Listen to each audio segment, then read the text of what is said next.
Hi, and thanks for watching. In my previous video, I was talking about the cultivation of internal power and using the metaphor of like a tuning fork and the body of a guitar. And when those two come into contact, when they have that connection, then there is this resonance, this vibration that amplifies the volume. And so using that as an example of what the cultivation of internal power can be viewed as. I wanted to follow that on with this video, which will maybe almost sound like I'm going to start talking about things in the reverse, almost as the opposite, but not entirely so, I hope.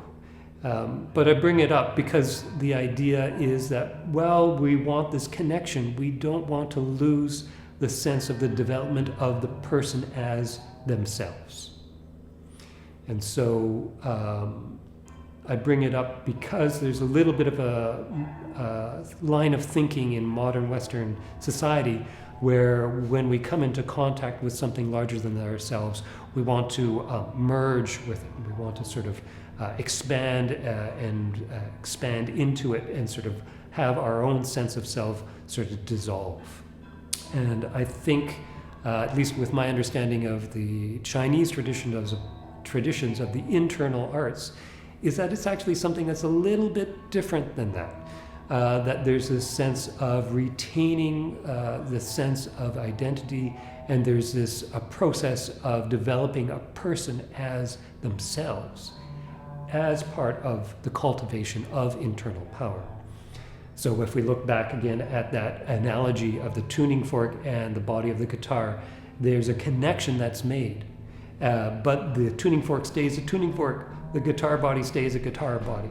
Or if earlier I also talked about two strings on an instrument, and it's the body of the instrument that connects the two. And the two, again, there is that resonance.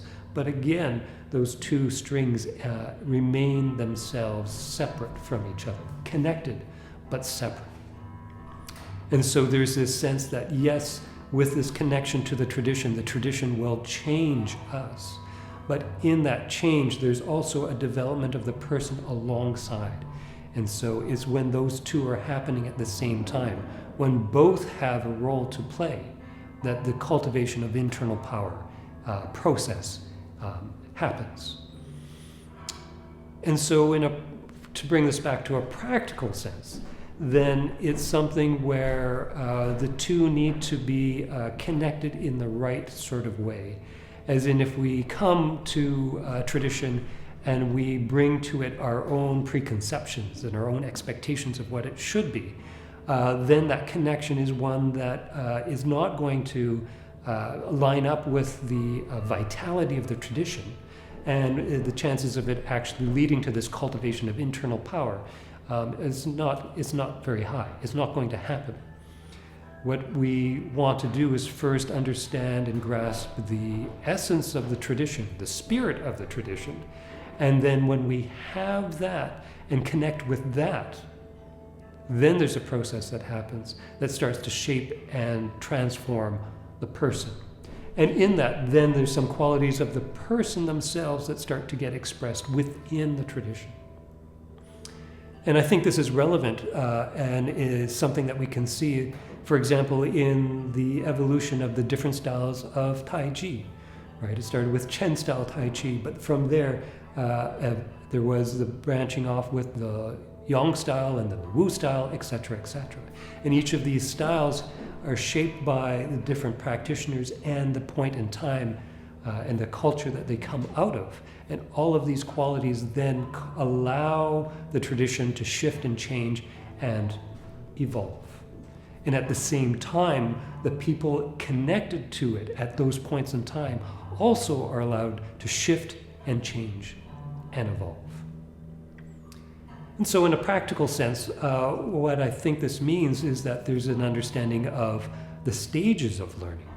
And then with the stages of learning, to prevent something where our own expectations or our own preconceptions takes us away from this cultivation process, it means then it starts with learning a standard and learning the moves and having the person's own sense of ego be taken out of the equation, right? learn the standard well, understand the standard. Don't deviate from the standard until it's fully grasped. But then when there's understanding that starts to develop, then there's an opportunity for some of the person's own qualities to then shape the way that the tradition is practiced as it's expressed by that person. And so when you see people who have a certain level of mastery, you can see how the tradition and their sense of self combined are expressed in their practice, in their doing performance or practice of the tradition. And then when you see other people, it shifts again. So to be able to see and understand the whole, it is like looking at it from different perspectives through the expression by separate people. And through that, there starts to become a fuller understanding of what a practice can be and where the essence of that practice lies. So I hope these thoughts are helpful in terms of this idea of cultivating internal power, cultivating the Qi, and how that relates to this connection to something that is a larger tradition, and at the same time, something that allows the development of an individual and the changes of an individual as well. So keep training, keep practicing, and take care.